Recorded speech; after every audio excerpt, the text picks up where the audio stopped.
Kelce, Kelce, Kelce. Hey, Kelce. Kelce. I can feel your brother's Kelce, can I get a fist bump? Kelce, can I get a fist bump? Jason Kelce is showing a lot here. First, another angle.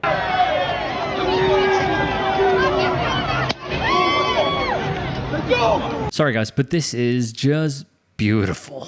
I mean it. It's wonderful. And here's the thing. Middle of the street you are. You'll never be allowed in this house. No. You'll never be allowed in this house. Again, don't be out your breath. You're embarrassing yourself. When it comes to hecklers, this family does not play. Jason Kelce, he's speaking out after ex-user slamming the retired NFL star's family following comments Jason made on the New Heights podcast about that controversial commencement speech from Travis's teammate Harrison Butker. The user wrote, "Your wife is a homemaker, but you can't support Butker, and your wife is a homemaker whose home is a mess." Continuing, wow. "Seems you're a bit hypocritical." Wow, that's a lot. Well, yesterday, Jason addressed that tweet with a lengthy response on social media. I won't read the whole thing, but in part says, "I don't think of Kylie as a homemaker. I think of her as my wife. I think of her as a mother.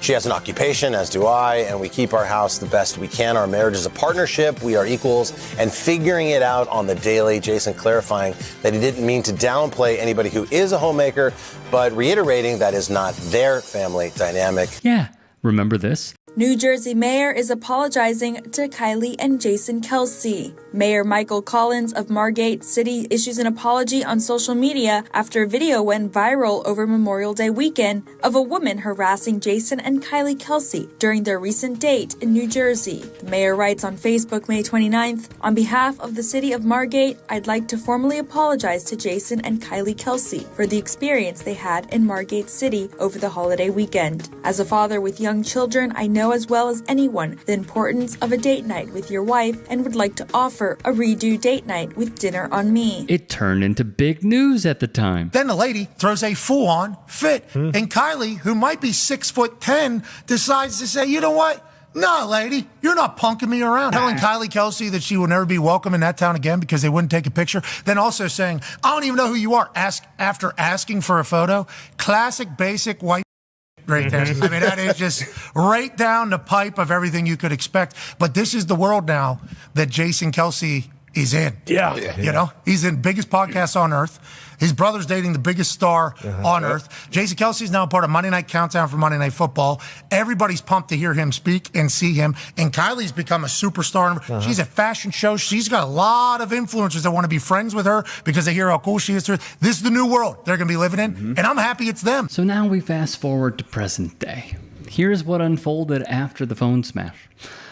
There was another scene that was shared on Twitter, because we don't call it X around these parts, which was apparently filmed after Jason smashed the man's phone, showing the hooded Penn State fan walking through a crowd to pick up said phone off the ground. "Give me my phone, bro." It's so pathetic. "Give me my phone, bro." I actually thought I heard, "Give me my phone, Kelce." It's so pathetic. And the NFL alum who grabbed the device first, we beat him to it, no take-backsies, then stood in front of the man and said, "Who's the F word now?" as other people appeared to intervene. So let's just be very clear here. I was in favor of everything until, even if it is a retort in that way, set up in that sense, you can't say that, man. Can't say that. I don't care what you support. I don't care, who you are. I'm heavily anti-F word. Heavily. It's like saying the R word. The N word. It's just, no. The C word. And not see you next Tuesday. That word is beautiful. I'm saying slurs. Nope. I will never be in favor of it. Ever. Ever. And so, that response was horrible. in my eyes. And also what you're doing is you have the upper hand and then you stoop down to that level and you make yourself look worse, in essence. Here's what the Daily Mail said about this.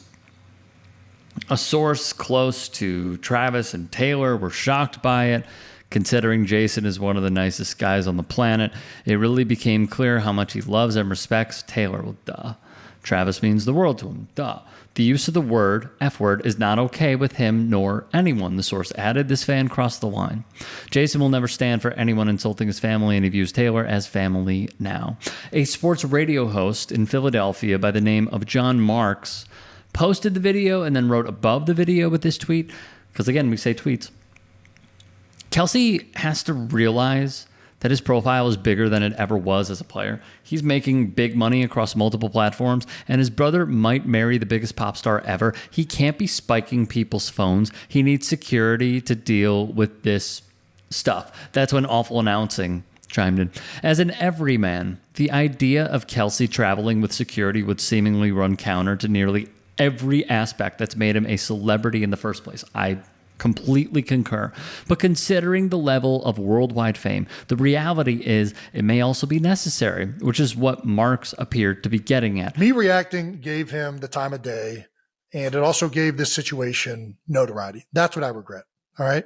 It didn't deserve attention. It's really stupid. And if I just keep walking, it's a nothing burger. Nobody sees it. Now it's out there and it just perpetuates more hate. The thing that I regret the most is saying that word, to be honest with you. And the word he used is just ridiculous, and it takes it to another level. It's just off the wall and over the line, and it's dehumanizing and got under my skin, and elicited a reaction. And like in the heat of the moment, I thought in my head, hey, what can I say back to him? I'm going to throw that right back in his face because him. I know now that I shouldn't have done that, because now there's a video out there with me saying that word, him saying that word, and it's not good for anybody. Jason Kelce, on his podcast with his brother Travis Kelce, called New Heights, he explained his side and how he regretted uttering the homophobic slur back at his heckler. I think what I do regret is that now there's a video that is very hateful, that is now online, that has been seen by millions of people. And I share fault in perpetuating it and having that out there. I know it's weighing on you, brother. That sucks.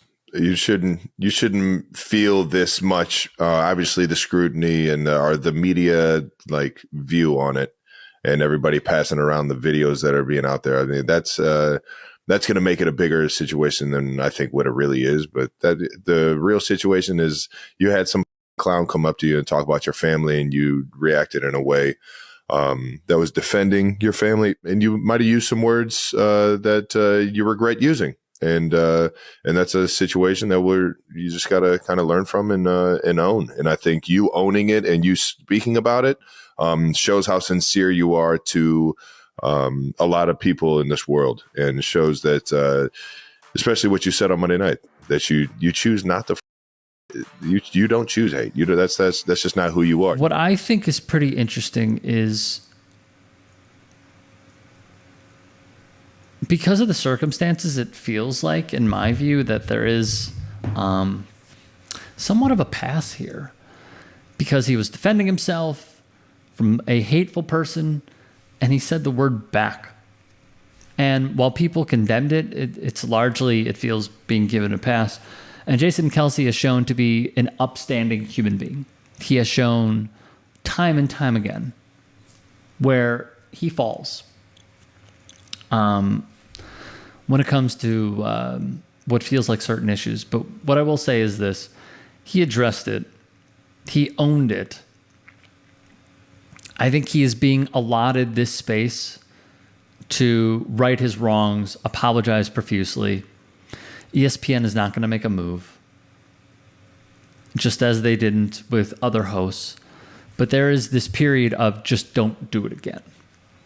And to the heckler who did that, people feel really emboldened. They really, really do. And it's sickening. It's sickening that Jason Kelce had to deal with that, and that we see this time and time again, not just in sports, but in society as well.